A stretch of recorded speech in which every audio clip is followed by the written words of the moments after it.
Sejam bem-vindos, buscadores da origem emocional dos sintomas. Estamos aqui para mais um encontro com a trajetória da origem do sintoma. A trajetória que o terapeuta tem que buscar para encontrar a origem dos sintomas do seu paciente. E aqui nós já estamos no terceiro dia, então segunda falamos sobre o primeiro contato com o paciente e como identificar alguns padrões ali naquele momento e passar um atalho para desvendar aqueles segredos que se encontram dentro do paciente.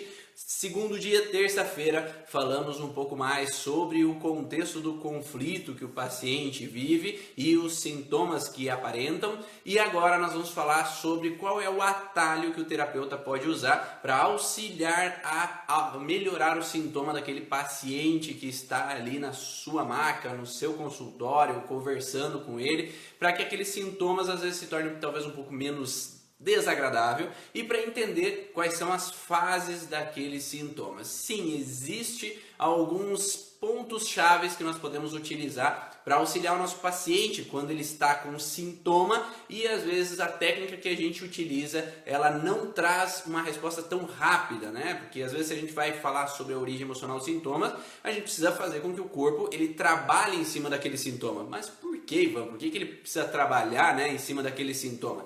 Às vezes tem pessoas que acabam acreditando que é simplesmente falar para o paciente, trabalhar aquele contexto emocional e aí o sintoma vai sumir de uma hora para outra, mas não é bem assim, porque a gente sabe que existem alguns sintomas necessários para o processo de reestruturação daquele organismo. E se esse processo de reestruturação não for adequado, aí o corpo não vai voltar à sua normalidade. Então por isso que às vezes se tornam necessários alguns sintomas, mas dar essa passagem por esses sintomas do paciente, né? Porque aqui ele vai ter uma inflamaçãozinha, talvez vai ter uma febre, vai ter alguns incômodos ali posteriormente, ou tem momentos que talvez ele não vai conseguir sair plenamente daquela fase de estresse, daí o que pode ser utilizado como ferramenta para isso, né? Meu nome é Ivan Bonaldo, para quem não me conhece ainda, eu tenho como missão auxiliar profissionais da área da saúde a encontrarem a origem emocional do sintoma dos seus pacientes e terem resultados eficientes em até 3 sessões, tendo respostas de melhora, tendo evoluções no quadro do paciente e, dentro do possível, essa trajetória tem por objetivo, desde a primeira sessão, você conseguir encontrar a origem emocional do sintoma do paciente e, quiçá, resolver aquele sintoma, sair por completo aquele paciente desse sintoma, encontrando, se você passar por esse passo a passo, já na primeira sessão e fazendo com que haja essa melhora, né? Então, vamos lá falar hoje sobre esses sintomas. Olha quem tá aí: Natália, Dani, Maísa, Juliana, Júlia, Ana, Cláudia, Cida, Enisete, Denise, Andréia, Luciano. Olá a todos, sejam bem-vindos aí. Como nos auxilia. Que bom, Cláudia, Célia, Claudenice. Espero que realmente essas trajetórias aí do terapeuta da origem auxiliem realmente um passo a passo para você encontrar aonde está o bloqueio, onde que está a alteração ali no paciente, ou qual é o detalhe que talvez está deixando despercebido e fazendo com que não haja melhora quanto você gostaria do paciente. Então, cada informação, cada aula é um atalho ou um obstáculo que você encontra que te impede de chegar lá.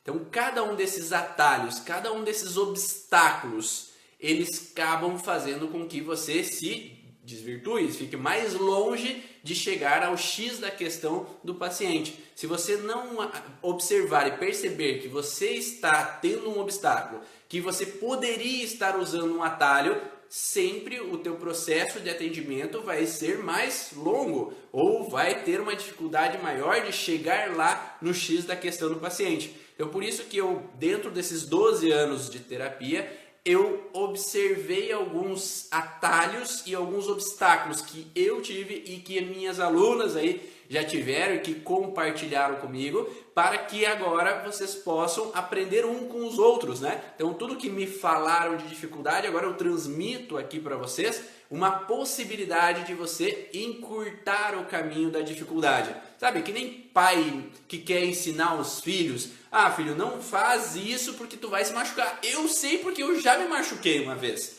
Então não faz isso. Ah, eu sei que tu vai cair. Eu sei que tu vai bater a cabeça. Eu sei que tu vai passar por tal coisa, né? Então os pais têm essa função de ensinar um caminho para os filhos, para que eles contornem aquele caminho que eu errei como pai na minha infância, para que agora você não precisa cair nesse mesmo buraco, né? Então que você possa aprender. Tem pessoas que não gostam muito de aprender com os outros falando, elas preferem cair no buraco para depois seguir em frente e aprender com aquele erro, né? Eu quero ajudar vocês a encurtar, pular esse buraco, né? Para que se você torcer o tornozelo ali naquele buraco, vai demorar um pouco mais para você se recuperar, né? Então vamos lá para isso aí, Dani. Pai dá nos dedos de vez em quando, né? Então eu não sou um professor assim que bota na mão na cabeça sempre, né? Então o que eu faço é como minha mãe como professora. Sabe o que minha mãe como professora fazia?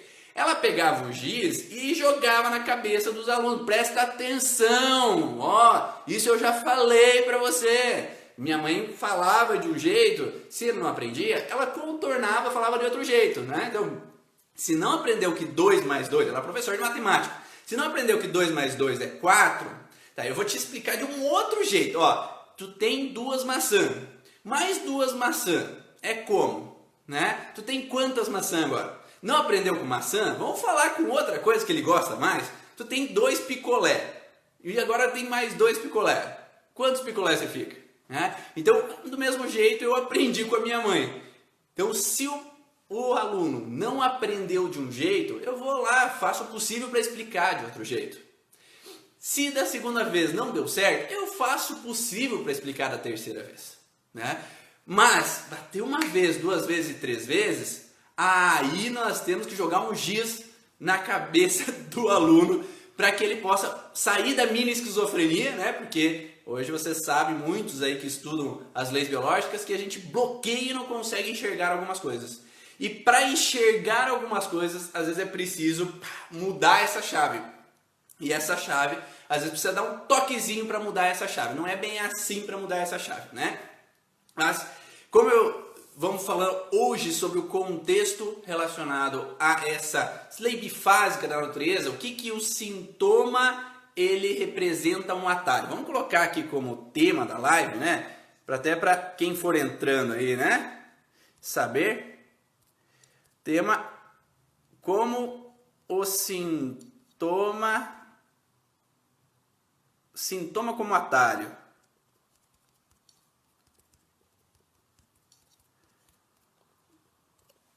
Pronto. Vamos lá. Nesse sentido, como que o sintoma pode ser um atalho? Nós entendemos os 2 passos que nós fizemos ali segunda e terça-feira, por isso que quem não assistiu às aulas de segunda e terça, volta ali no Instagram, vai lá no Facebook, no playlist Estudo da Origem, e daí você olha esses 2 passo a passos. Hoje temos um pequeno imprevisto, o computador não quis funcionar, então no YouTube nós não estamos apresentando ao vivo nesse momento, mas aqui no Instagram vai dar tudo certo, a aula vai ficar gravada aqui, pelo menos no IGTV ela vai ficar gravada, depois a gente transpassa para o YouTube para quem quiser assistir lá, tá? Por que o sintoma pode ser um atalho?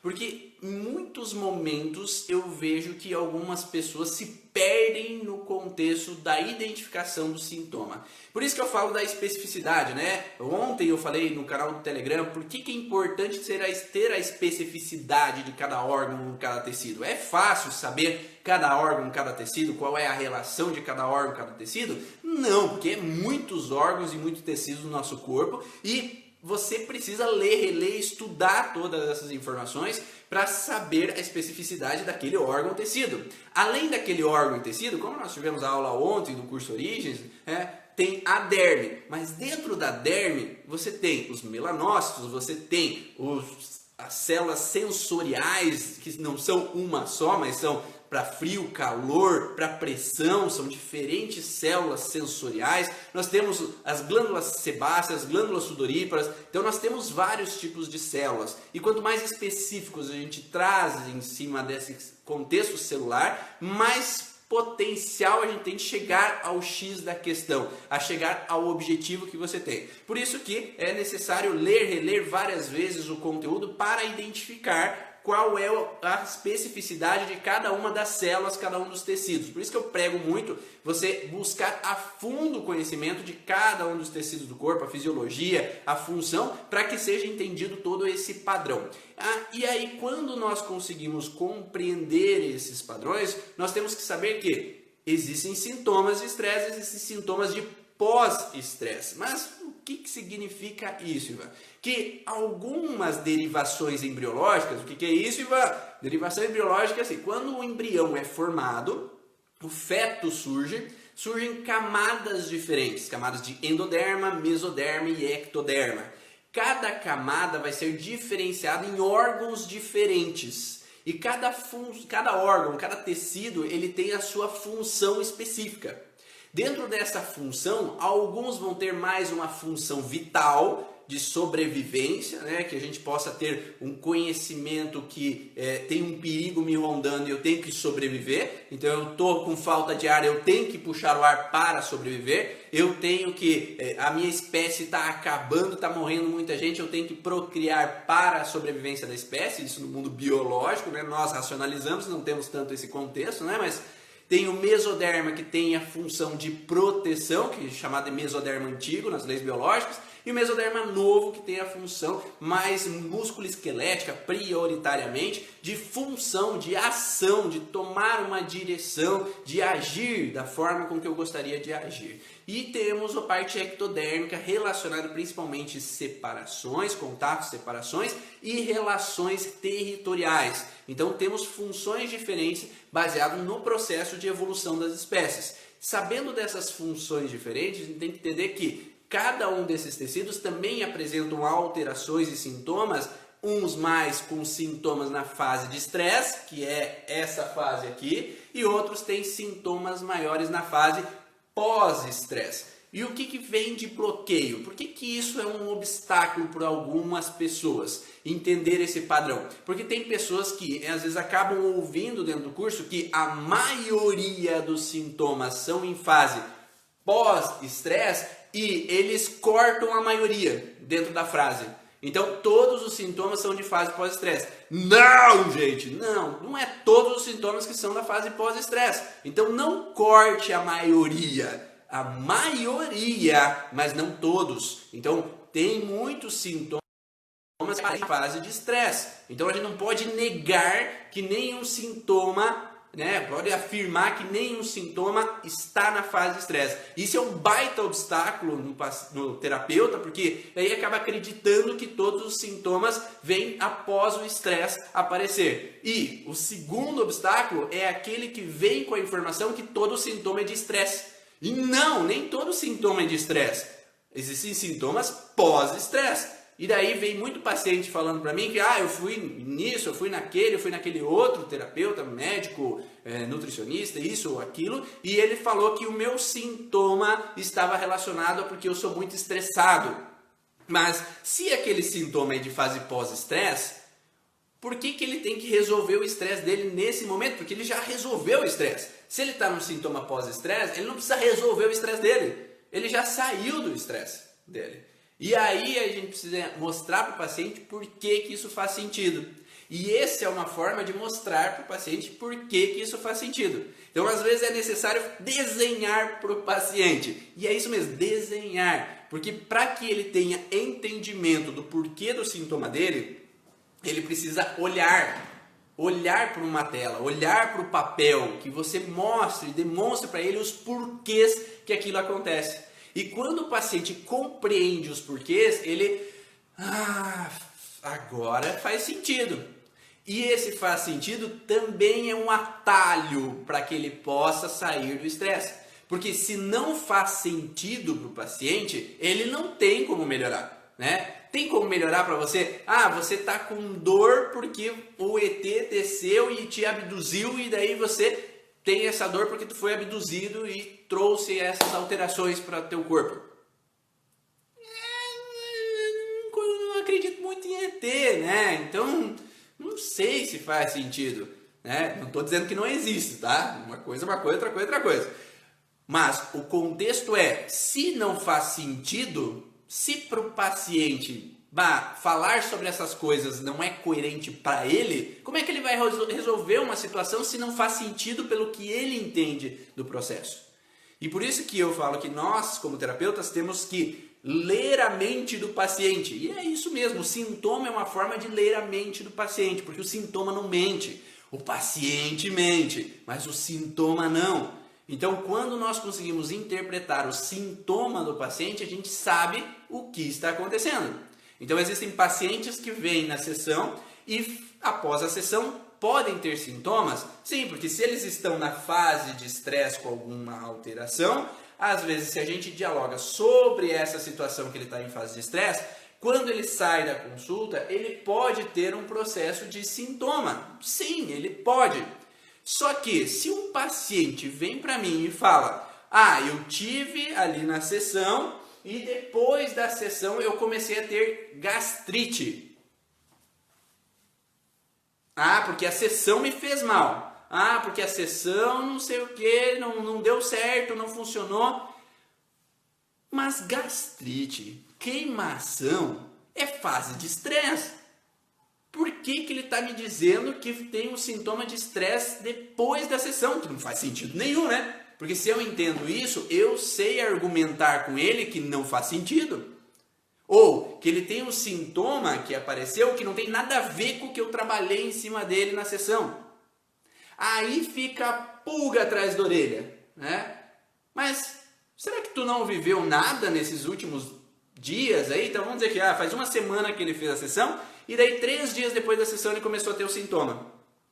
Será que tu não teve nada que aconteceu nesses 3 dias atrás que você possa ter vivido algum estresse, né? Daí a gente especifica baseado naquele sintoma que o paciente...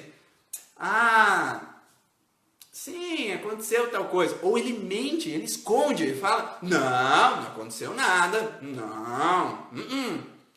Daí vem então no consultório para a gente olhar o que aconteceu. E muito frequente, mas muito frequente o sintoma não tem nada a ver com a sessão. Né? Se o sintoma dura 1, 2 dias, 3 dias no máximo, né, em fase inflamatória, uma dorzinha, uma febrezinha, ok, né? Mas um sintoma que não tem nada a ver com aquilo que foi tratado, vamos olhar de novo, né? Não custa trazer, não sobrecarrega o paciente, trazer ele de novo, aquilo, né? Uma coisa é você fazer uma sessão completa de novo, de crânio sacral, de micro, de isso, daquilo, que pode sobrecarregar o corpo porque ele possa estar hiperfuncionante, né, naquele momento, né? Mas outra coisa é você olhar pontualmente. Não, eu vou olhar aquilo que ele está reclamando. Porque você deixar o paciente na mão 40 dias e ele continua com um sintoma que não tem nada a ver com a sessão, ele vai sair dali falando mal que é a sessão que te fez mal. Como eu tive pessoas que me atacaram no e-mail, no Instagram, porque um dia eu decidi fazer um vídeo falando que pós-terapia, né, as técnicas não desencadeiam mal, as técnicas não fazem mal. E essa pessoa, uma dessas pessoas foi num terapeuta e depois passou mal e o terapeuta não deu suporte para aquela pessoa, falando que não, é normal ter 40 dias de dor. Não é normal ter 40 dias de dor. Ela pode passar para a quarentena, mas geralmente o paciente que tem um sintoma, piorando o sintoma depois da sessão, para mim dura pouco. Não sei se para você, mas se durou mais de 5 dias, eu chamo ele de volta e olho e some o sintoma. Então, se some o sintoma, talvez teve algo que eu não olhei, sim, é possível, ou teve alguma coisa que ele viveu de novo depois. Então, não é muito difícil de, o pai e a mãe vieram no consultório, trouxeram o filho, e aí nós falamos sobre algumas questões, conversamos, não pode brigar mais na frente dele, essas brigas fazem com que a criança não goste, não sinta vontade. E daí eles vão para casa e brigam pelo que foi falado na sessão, que eles têm que melhorar, não brigar na frente da criança, e ao invés de eles interpretarem isso como, nós temos que conversar nós dois, nós temos que dialogar nós dois, para que a criança não veja. Não, eles quebram o pau de novo já na viagem, indo embora para casa, dentro do carro, falando que a culpa é tua, a culpa é tua. É todo o vitimismo, né, de cada um dos pais, se vitimizando que a culpa é do outro, ao invés de internalizar e falar, não, vamos melhorar isso para que aquela criança, parece que não entenderam o que foi falado na sessão. Então por isso que tem que ser específico e tem que mostrar para os pais, vejam isso. É fácil? Não, nem sempre é fácil. Mas sempre eu acompanho o paciente. Se ele não houve melhoras, tu tem o meu contato. Fala comigo. Se dentro desse tempo não houver melhoras, dentro desses 2, 3 dias pode acontecer isso e aquilo. Passou desses sintomas, me avisa, não é esses sintomas, ou passou disso, me avisa, para a gente olhar porque não faz sentido. Né? Então, se o paciente pode falar mal do terapeuta, tem muito paciente que fala mal do terapeuta porque acredita que ou não foi falado, né? E ontem, mesmo assim, uma pessoa me falou ali, porque se eu falar para o paciente vai daí que vai ter o sintoma. Se é um sintoma inconsciente, como que o paciente vai ter um sintoma inconsciente? Como é que ele vai ter uma crise de asma ou vai ter uma crise de síndrome do pânico se é um sintoma inconsciente? Não tem como ele provocar uma síndrome, não tem como ele provocar um desmaio, não tem como ele provocar um sintoma. Tem uma fase de correção que é do sistema nervoso autônomo. Se é o sistema nervoso autônomo, é ele que está produzindo esse processo de restabelecer aquele organismo. E aí pode acontecer dependendo do contexto que você olhou. Né? Claro que tu tem que acalentar o paciente explicando isso. E o que é explicar isso? Né? Durante o dia a dia nosso, nós estamos numa fase simpático-tônica, né? O sistema nervoso autônomo, eu tenho que estar ativo, eu tenho que estar propenso, eu tenho que estar pronto para realizar as coisas do dia a dia. Eu tenho que estar acordado para fazer as atividades, racionalizar, para achar soluções, eu tenho que estar preparado e disposto para fazer as coisas. Durante a noite, aí eu começo a relaxar, em tese, né? Quando é normal essa fase. Então, eu durmo, eu reponho energias, reestruturo os tecidos. Né? Eu falo bastante do contexto, eu fiz musculação, né? Então tinha um momento simpático tônico, musculação, quebrei fibras musculares porque estou tentando puxar mais peso, estou querendo ficar mais musculoso, né? Então, quebrei fibras musculares. Então, o que essas fibras musculares agora vão fazer? Elas vão inflamar para aumentar a capacidade delas carregarem mais peso. Né? Então, elas vão se tornar maiores. Né? Então, na fase de estresse há uma necrose, quebra das fibras. Na fase pós-estresse há uma reestruturação daquelas fibras. É um pequeno estresse e uma pequena reestruturação. E aí vai aumentando a massa daquele tecido. E nisso faz com que eu entre numa fase pós-estresse, né, que é diária, né, que é durante o dia a dia, à noite, a gente restaura a energia para ter energia de novo para fazer as atividades no outro dia. Tá? Só que quando eu vivo um estresse, um trauma, um conflito, né, que é chamado, vivido de isolamento, vivido de uma forma dramática, inesperada, sem poder compartilhar como eu gostaria, alguma situação, eu entro numa hiperestimulação do sistema nervoso simpático. Então eu fico alerta, eu fico de prontidão. Então o paciente ele precisa saber que quando ele está no estresse, ele está de prontidão, ele está alerta.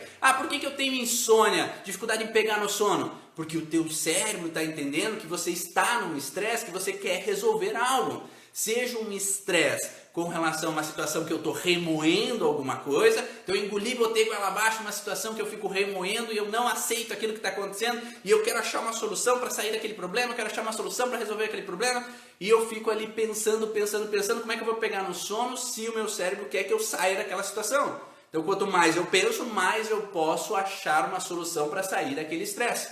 Então quanto mais eu penso, mais eu tenho a capacidade de resolver. Então isso é uma função da fase ativa de estresse. Quando eu estou preocupado, nós estamos em meio à pandemia, eu não sei o que vai acontecer na semana que vem, eu não sei o que vai acontecer no mês que vem, será que meus familiares vão passar por alguma coisa, será que vai chegar aqui na cidade onde é que eu estou, será que isso, será que aquilo, será que aquele outro, então eu estou sofrendo por antecipação com alguma coisa e eu vou ter um pensamento acelerado com relação ao que pode vir a acontecer. Então se a cabeça está pensante também, eu não durmo. Então, em fase de estresse, ou eu remoo o que passou, ou eu me preocupo com o que vai acontecer, e aí eu não consigo dormir, pegar, iniciar o sono. Tá? Então, iniciar o sono tem esse padrão. Então, quando eu estou no alerta com relação a alguma situação. Que outro sintoma eu posso ter? Eu vou ter uma sensação de aumento dos batimentos cardíacos, aumento da pressão arterial, não picos, mas dependendo se eu ativo algum órgão específico, como musculatura das artérias, o contexto relacionado ao ritmo cardíaco, né, ou a frequência cardíaca está ativada, ou com relação ao contexto da parte do parênquima renal, eu posso ter alterações de pressão mais altas, mais elevadas. Mas agora, fase estresse com relação a outros tecidos, eu vou ter um aumento pequeno da pressão arterial, porque eu tenho que ser mais capaz de realizar as situações. Então, aumenta o batimento cardíaco, aumenta a pressão arterial, vai ter uma vasoconstrição periférica, mãos dos pacientes vão ficar mais frias. Então, quando você vai cumprimentar o paciente quando ele chega, você vai sentir que a mão está mais fria, mais gélida. Aí você vai ter uma sensação de perda de apetite, porque qual é a prioridade desse momento? Na fase de estresse, a prioridade é resolver o problema. Então, eu não tenho tempo para outras coisas.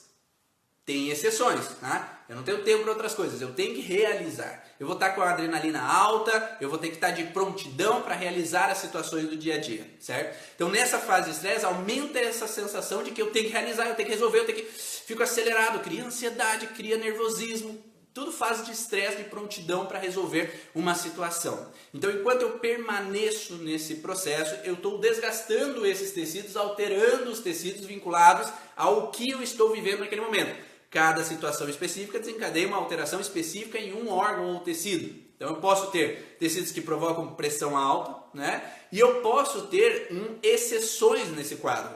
Se eu tenho, em geral, na fase ativa de estresse, uma sensação de que eu tenho que estar alerta, há exceções quando a gente fala de uma situação onde que eu tomei uma escolha errada.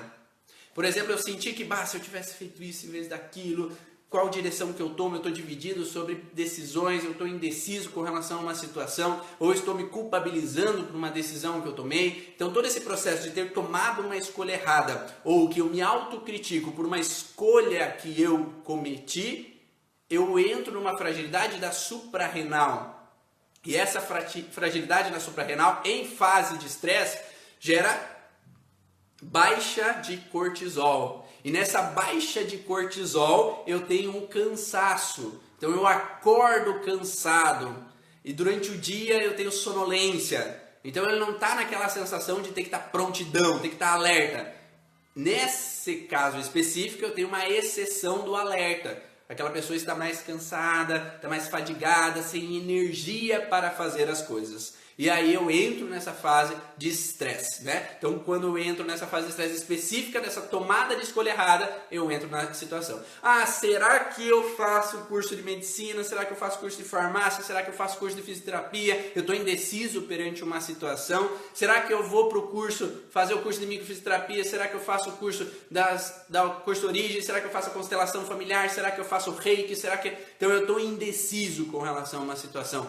Se eu tivesse feito o curso antes, talvez eu poderia estar aprendendo outras questões e poderia estar evoluindo no processo. Será que se eu tivesse feito o curso antes, quando terminar a pandemia, agora eu já vou estar sabendo das coisas, do que eu tenho que tratar os pacientes que vão chegar cheio de estresse durante toda essa fase de pandemia e agora eu não sei como trabalhar essa situação emocional que eles viveram, mas se eu tivesse feito, talvez eu teria esse conhecimento, eu poderia ajudar melhor meus pacientes. Então, eu poderia estar num processo de entendimento e auxílio a esses pacientes de uma maneira melhor. Então, eu poderia ter feito, mas eu não fiz. Então, é uma sensação de, e se eu tivesse feito, e se eu não tivesse feito, né? Se eu vou, fico, faço isso, faço aquilo. Um outro contexto de exceção que a gente encontra também nessa característica, além do cansaço, do sono, existem outros órgãos que remetem a padrões de exceção. Por exemplo, o glucagon. O que é o glucagon? Não é aquela pessoa que vai no banheiro frequentemente, não é isso. O glucagon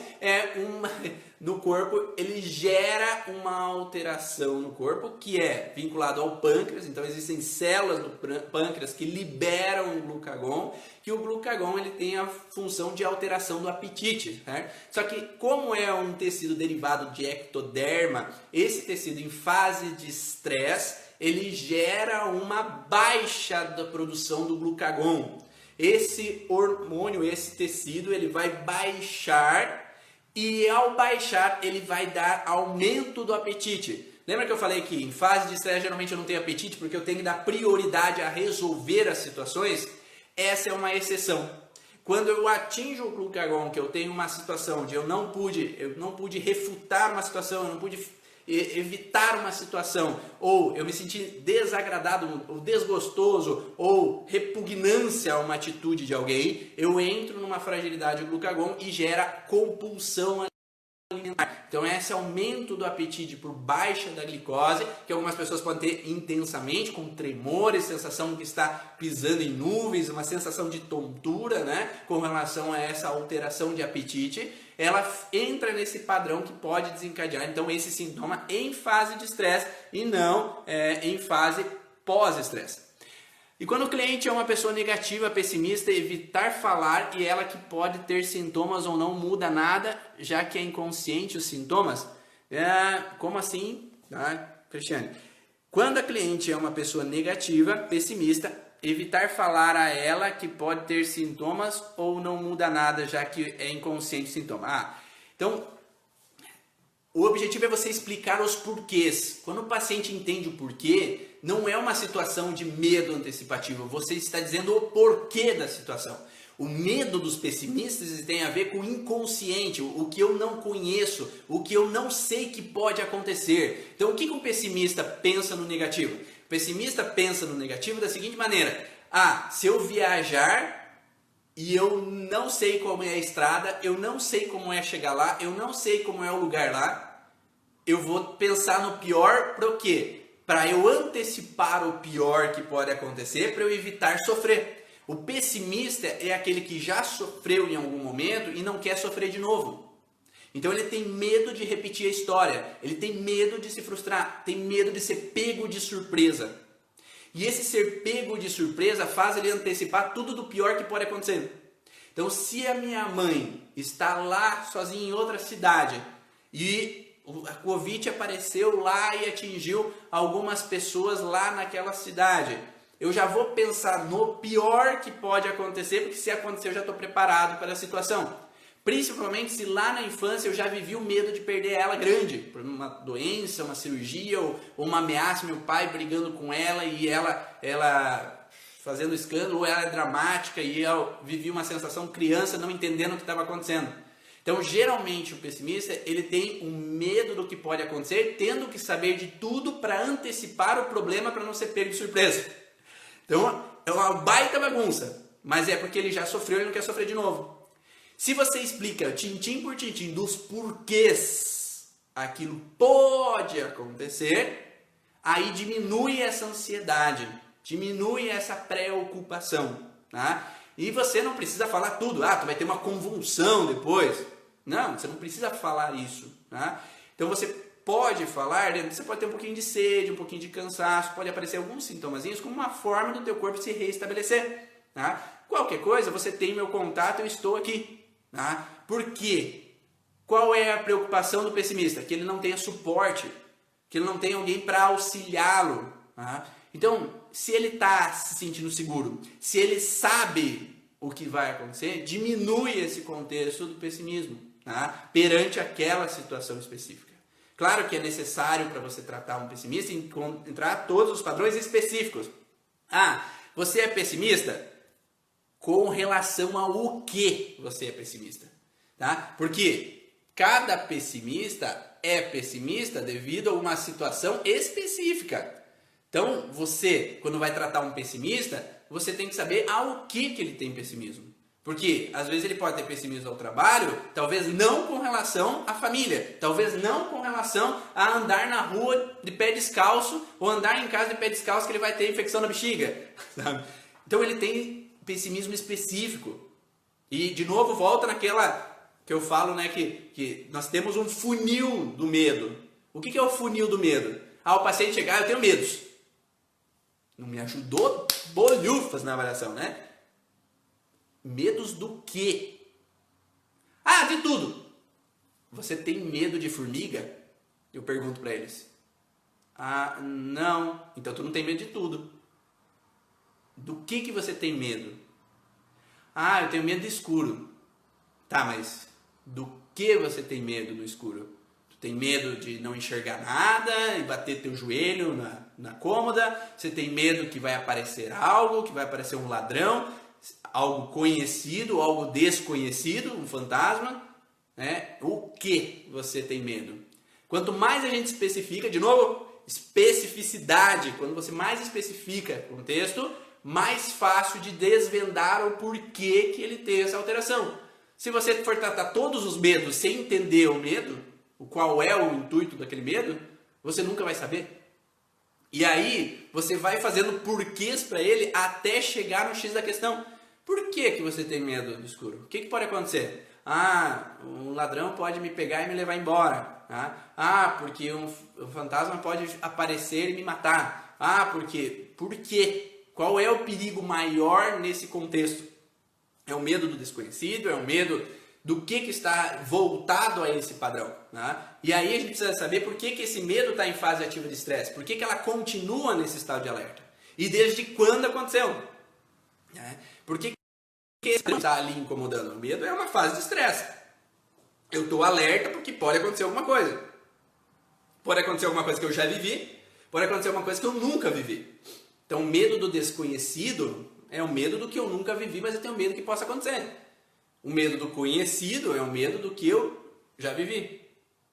Então, eu tive uma menininha que voltou depois de 7 anos da primeira consulta. Então, 7 anos atrás, nós fizemos uma sessão lá na minha cidade natal, e ela não queria ir mais para o colégio.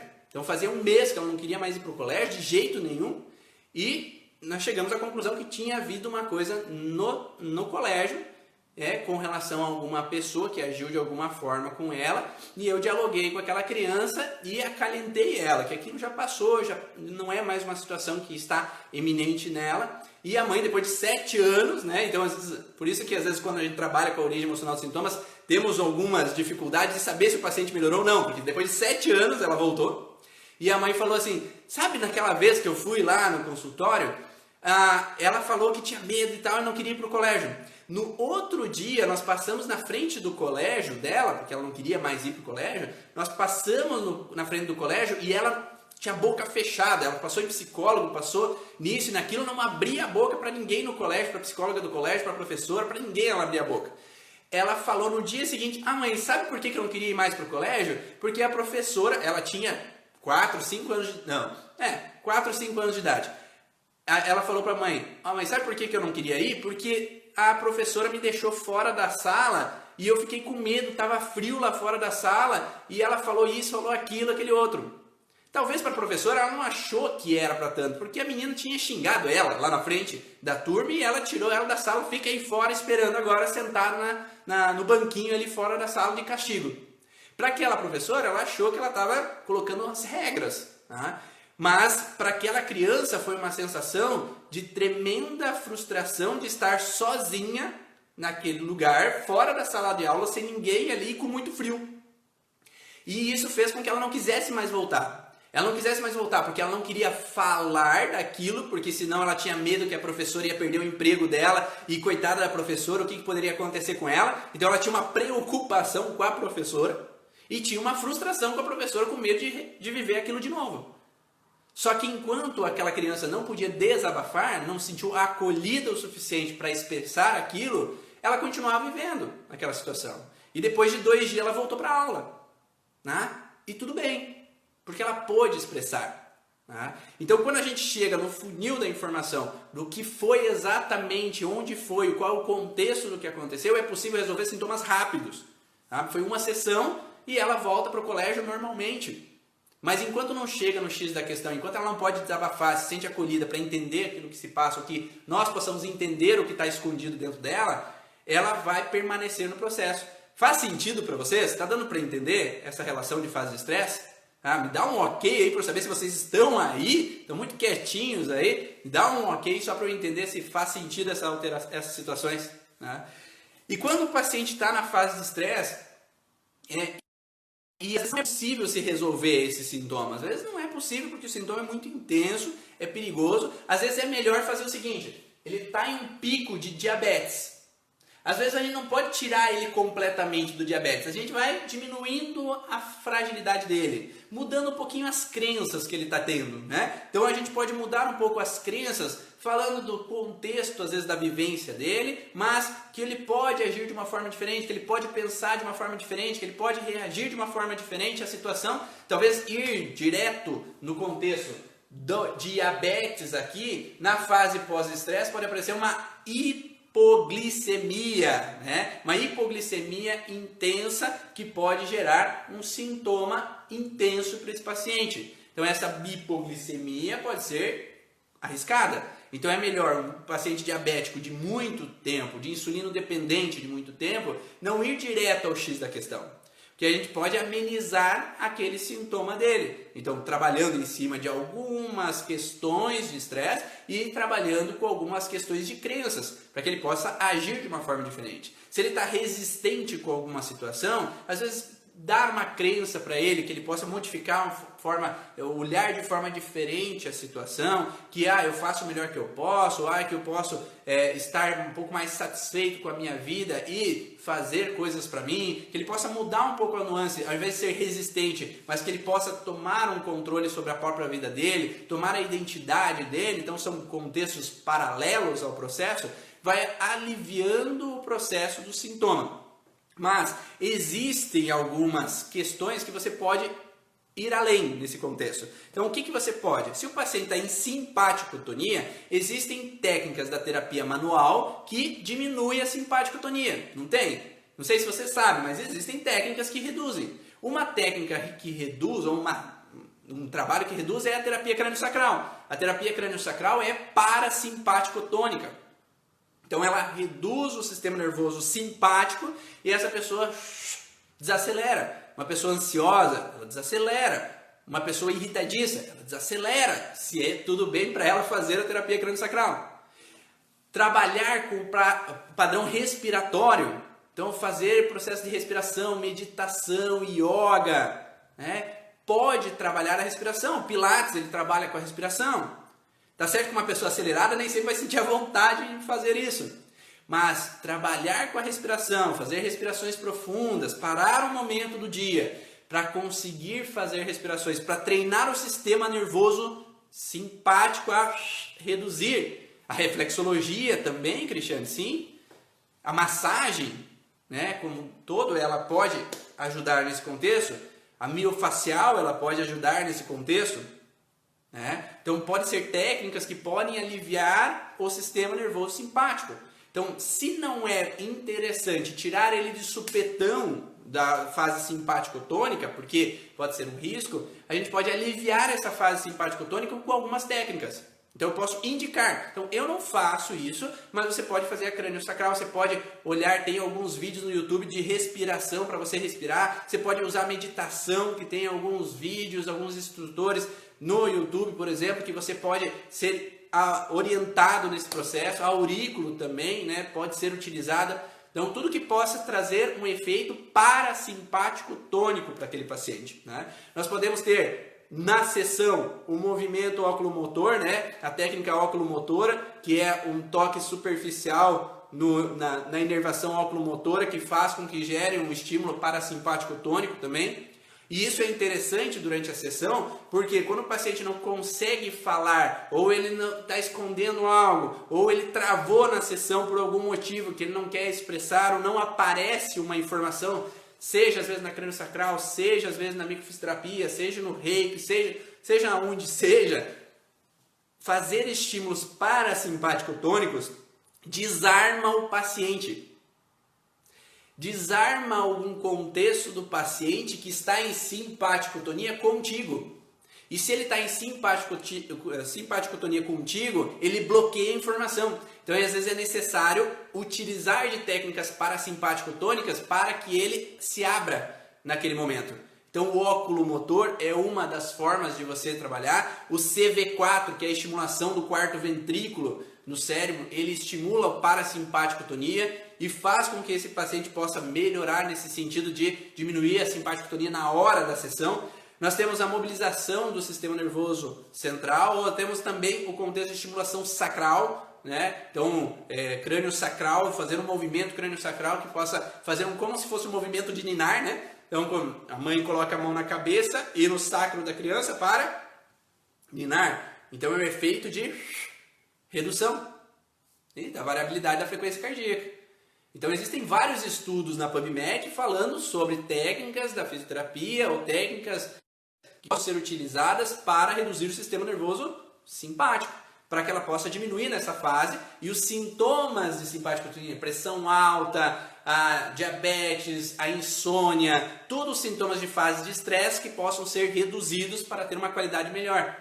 E às vezes também pode ser usado, por exemplo, óleos essenciais, fitoterapia, e o Luciano pode dar dicas, né? Mas eu peguei alguns aqui que falam um pouquinho desse efeito parasimpático, que é a camomila, a melissa, a valeriana, que são óleos essenciais que podem ser utilizados como se fosse para reduzir a simpaticotonia. A minha esposa, às vezes quando minhas filhas estão agitadas, ela coloca lá o umidificador com alguns óleos essenciais específicos para elas desacelerar, para que elas possam dormir melhor, para que elas possam descansar bem naquela noite, porque aquele dia foi muito agitado. Então é possível usar algumas informações. Sim, e a lavanda, né? Eu ouvi uma vez, eu não trabalho com óleos essenciais, eu estou só dando uma dica para olharem sobre isso, mas me falaram uma vez que a lavanda francesa é parasimpaticotônica e a lavanda brasileira é simpaticotônica. Eu não sei se bate isso ou não, né?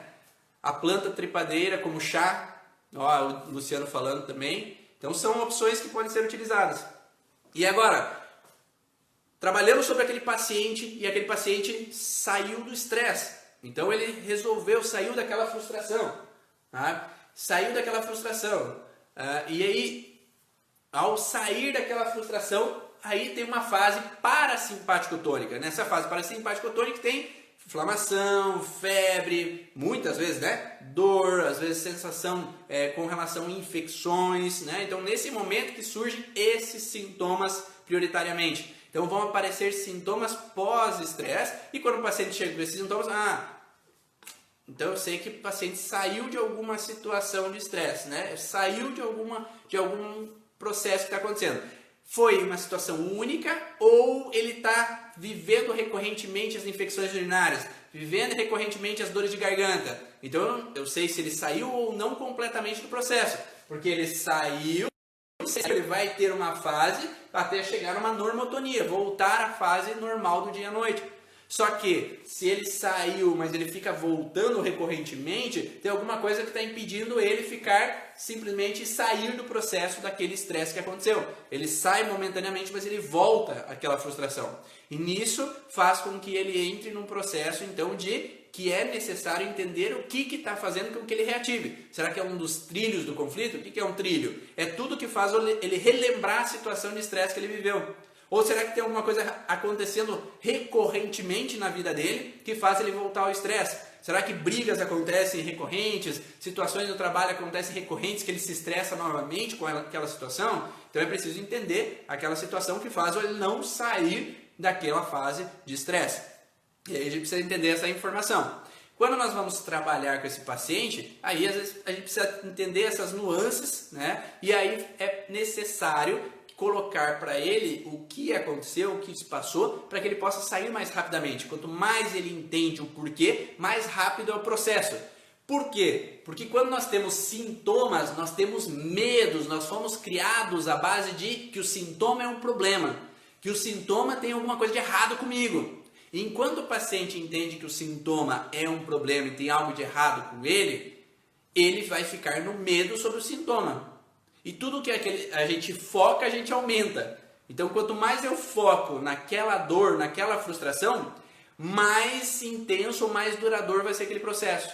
Quando aquele paciente, ele entende os porquês, compreende aquela situação, ele pode então sair mais rapidamente daquele estresse ou deixar de dar tanta importância para aquilo, porque hoje ele entende, então faz sentido, agora eu estou saindo da fase de estresse de uma situação, por isso esse sintoma está passando, e ele está aparecendo, e por isso ele vai sair agora automaticamente. Então eu paro de dar foco àquilo e mudo a percepção. Ao invés de eu focar na frustração, do sintoma tá ali, sintoma, não suporto mais ele, não é meu, não aguento mais ele, eu lido com ele, acolho ele e entendo que ele foi importante para o meu corpo se reestruturar e para sair daquele estresse. Então ele lida diferente com a informação e isso já faz ele reduzir aquela alteração. Mas existem coisas que podem ser feitas para aliviar esse sintoma de fase pós-estresse?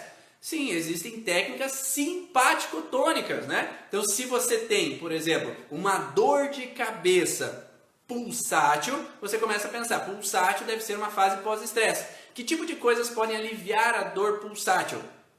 Tudo que for simpático-tônico. Eu estou com uma sinusite.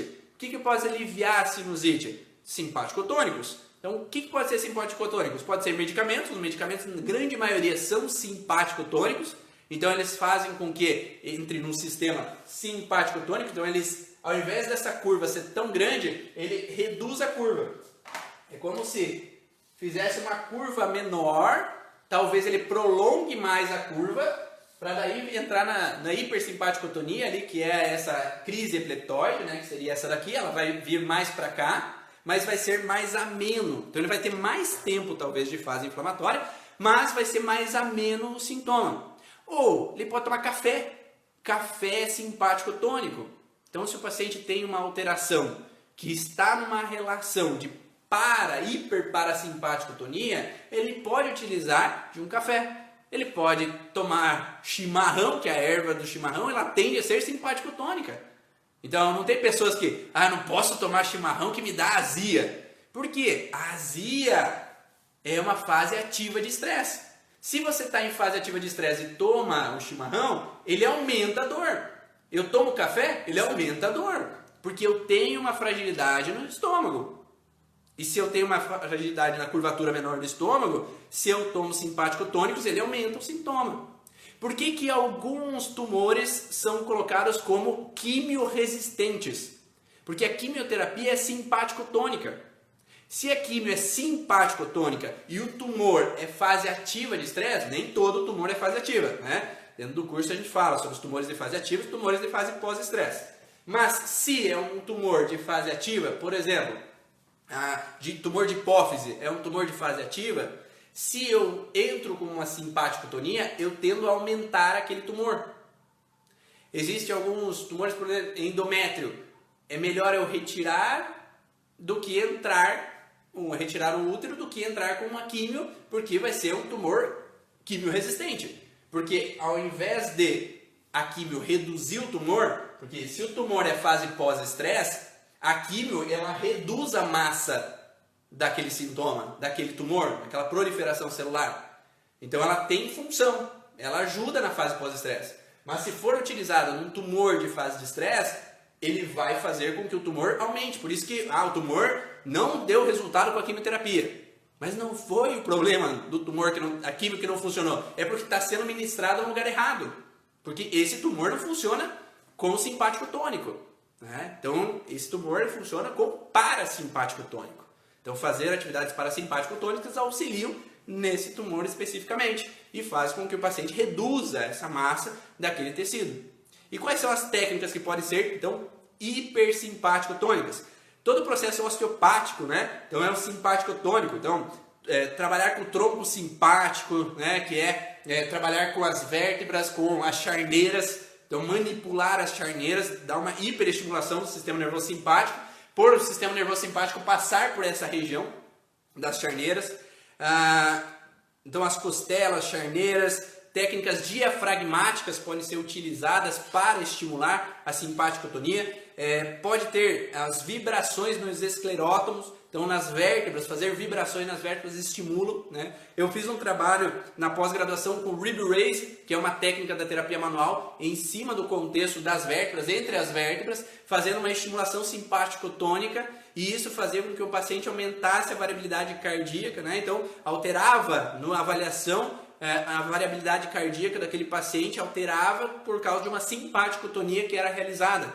Então, é possível usar técnicas, né? E é possível usar substâncias, o café, chimarrão, por exemplo, né? Os gaúchos aí de plantão, ou poderia ser utilizado como nos óleos essenciais, né? Que é o hortelã-pimenta, que é o alecrim, gengibre, né, Luciano? A bergamota e o eucalipto, né? Quando tá, às vezes não tem aquela pessoa que, eu tô com rinite, eu vou na sauna. E vai na sauna, às vezes tem aquele ar de eucalipto que libera as fossas nasais. Por quê? Simpaticotonia, dilatação, né? Então ali naquele momento tá cheio de secreção, que é fase pós-estresse. Então tem um produto que é vasodilatador ou aumenta aquele processo para que eu possa inalar melhor, né? Então, faz sentido isso para vocês? Deu para entender essas relações? Então a gente pode aliviar o sintoma do paciente enquanto ele está em estresse? Sim. A gente pode aliviar o sintoma com outras ferramentas. A gente pode aliviar o sintoma na fase pós-estresse? Sim. Ao inalar o gengibre, né?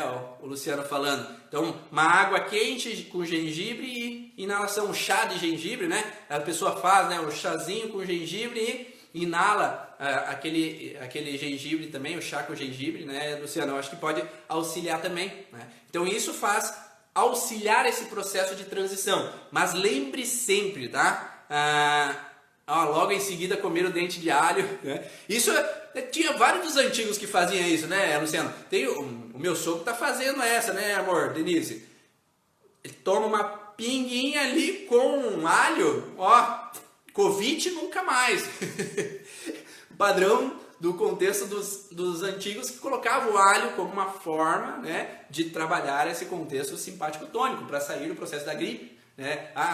Vai auxiliar o sistema imune, não sei o que, né? Mas é o contexto cultural, às vezes, que se utilizava algumas informações. Então, essas são as informações que a gente precisa ter em mente. E quando o paciente está hipersimpaticotonia, da mesma forma, trabalhar com os contextos, né, de crise epileptoide, respiração, por isso que falam, tu está com crise de ansiedade, está numa crise epileptoide, está nessa crise da ansiedade. Então, trabalhar com essa relação de olhar com uma respiração, olhar com uma crânio-sacral, dar um estímulo do CV4, vai matar o corona com alho e pinga. Meu sogro lá, então, com relação a esse, o Luciano também coloca, um ovo cru de manhã recomendo. Luciano, todo dia você toma um ovo cru ali também? Mas, então eu vou deixar essa pro lado, tá? Esse ovo cru não tá comigo, né? Vou passar para o próximo passo, vou usar outra técnica ali, tá bom? Então, você não precisa usar tudo isso. É ver o que faz sentido para aquele paciente, o que ele pode utilizar, o que ele não pode utilizar, o que ele tem, o que ele não tem, para auxiliar nesse processo de transição. Se ele tem camomila em casa, use a camomila para dar um parasimpático tônico. Se ele tem algumas ferramentas em casa para isso, faz, né? O terapeuta, eu acho que o terapeuta tinha que ter uma horta em casa, né? Uma horta só de chás ali, né? Aqueles chás que você pode usar tanto na fase simpática quanto na fase parasimpática, para que daí você possa saber qual é o ideal naquele momento especificamente, para auxiliar a sair daquela informação, daquela alteração, daquele sintoma que está aparecendo. E quando a gente entende esse contexto, faz com que a gente consiga passar por aquele sintoma de uma maneira mais leve. Sempre importante encontrar a origem do processo. Se a gente não encontra a origem, a gente só está usando essas ferramentas para amenizar. Então não vai servir usar essas ferramentas só para amenizar. A crânio-sacral, ela vai em busca da origem também, tá? Não a crânio. Mas se eu faço técnicas osteopáticas, por exemplo, na coluna, eu estou aliviando. Se o sintoma vem de um contexto emocional, eu alivio, mas ele tende a voltar naquele sintoma. Então, se eu faço o CV4, é para aliviar o processo. Se eu tomo um chá, é para aliviar o processo. Por que o chá melhora a gripe? Porque ele reduz, né? Se é um simpático tônico, ele reduz o sintoma e eu passo. Porque a gripe é uma fase pós-estresse. Então, automaticamente você vai sair dela, a não ser que você fique reativando aquele processo de alteração. Então, nesse sentido, é importante entender que fase o paciente está. E amanhã, na aula de amanhã, eu vou falar mais a fundo sobre as perguntas que você tem que fazer para entender que fase que o paciente está. Para que daí você te dá um norte, um entendimento. Então amanhã às 7 horas da manhã eu vou falar mais sobre essas informações, tá? Para que você possa entender esses vínculos, essas informações. Mas o passo que você precisa saber é que tipo de substâncias são simpático-tônicas, que tipo de substâncias são parasimpático-tônicas, para auxiliar o teu paciente quando ele tem esse sintoma. Então, vai sair desse estresse, você pode utilizar isso, tá? Curtiram? Foi legal essa informação? Então compartilha aí com o pessoal que vocês gostam e tira um print aí, eu vou ficar parado aqui, tira um print para que você possa compartilhar também e mostrar qual é o insight que você gostou da aula de hoje. Eu quero ver o teu insight.